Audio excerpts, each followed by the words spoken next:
En este vídeo vamos a hablar sobre el aislamiento acústico y sobre el acondicionamiento acústico, parándonos y profundizando mucho más en la parte de aislamiento acústico. De acondicionamiento tan solo daremos unas indicaciones. Del aislamiento vamos a hablar de los índices, de la transmisión de ruido, y de la transmisión de ruido la separaremos entre ruido aéreo y ruido de impacto. Vamos a hablar de aislamiento acústico. Para conseguir el aislamiento acústico tenemos que diferenciar entre dos tipos de aislamiento. Primero, el aislamiento exigido de los elementos constructivos.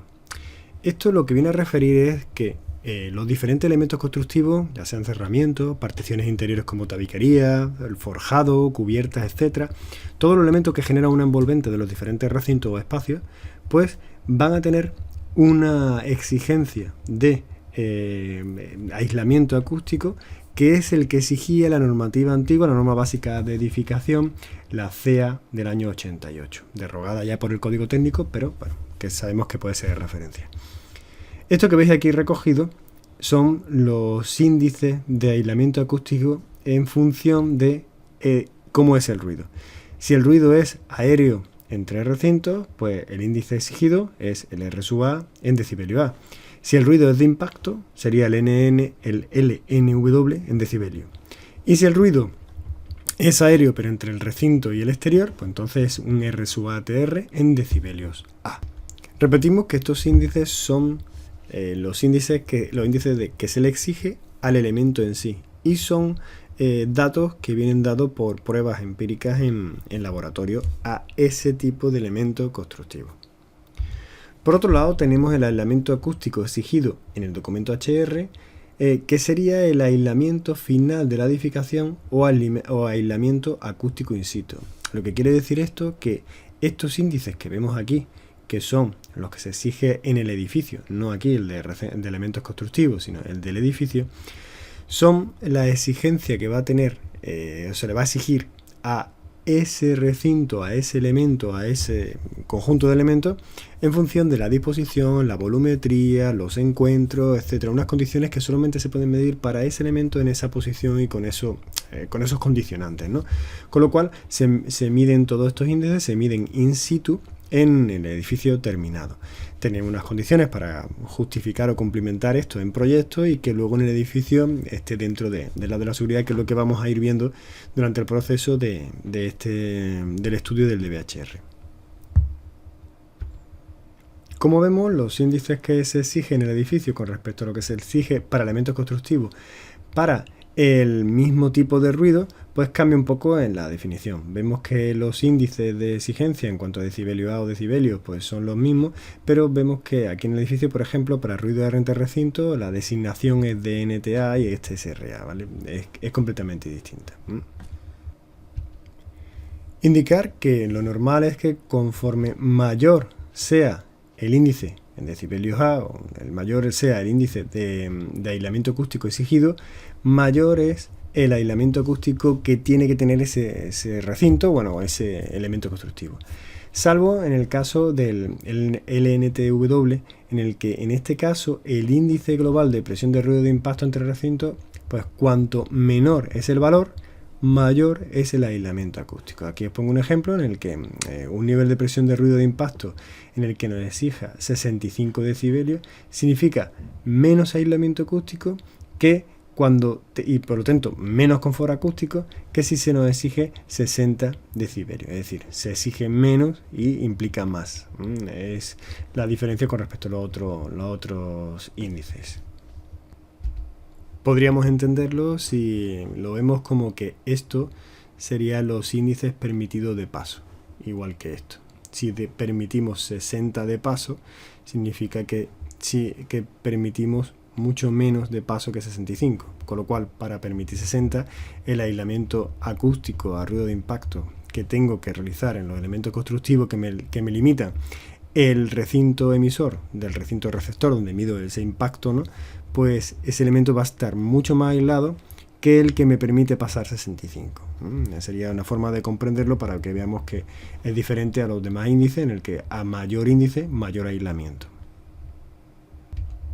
Vamos a ver cómo para cualquier elemento constructivo de la obra el aislamiento acústico final que se le pide a ese elemento difiere del que se obtiene del laboratorio.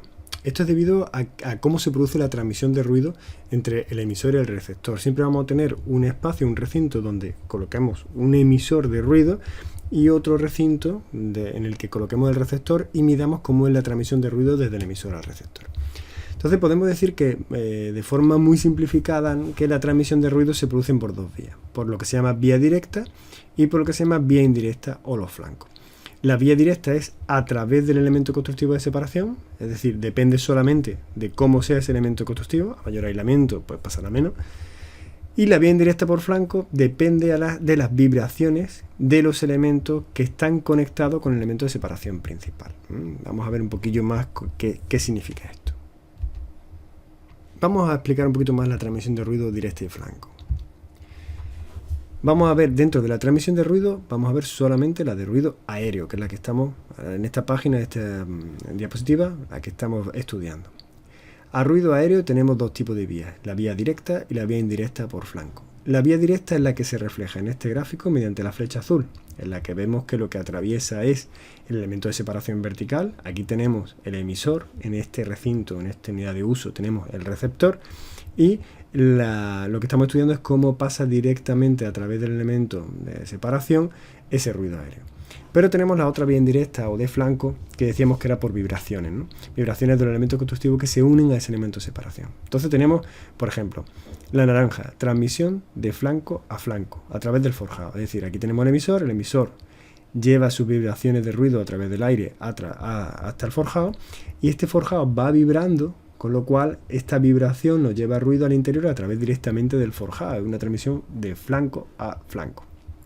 Pero también podemos tener otro tipo de transmisión de ruido aéreo de forma indirecta, que es la aparece en rojo, en la que es flanco directo. Es decir, la roja viene por el emisor, lleva la vibración al forjado, el forjado transmite la vibración al elemento de separación y ese elemento de separación hace que entre a través de esa vibración, a través del forjado al elemento de separación, a través de ahí vuelve a entrar al recinto.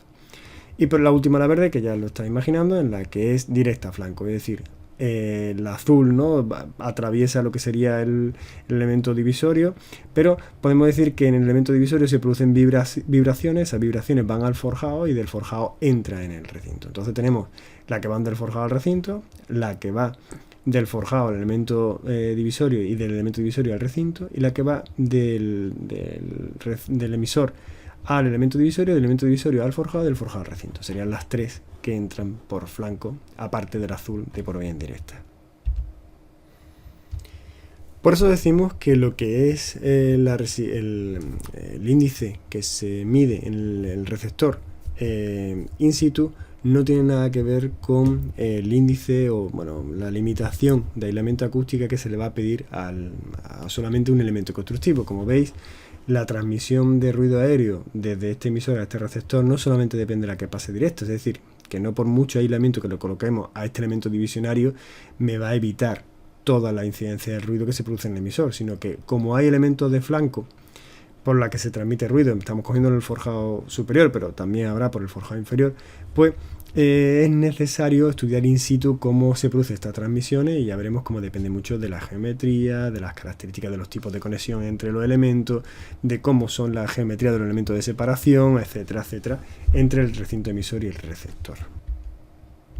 Cambiamos ahora el tipo de ruido y vamos a estudiar el ruido de impacto.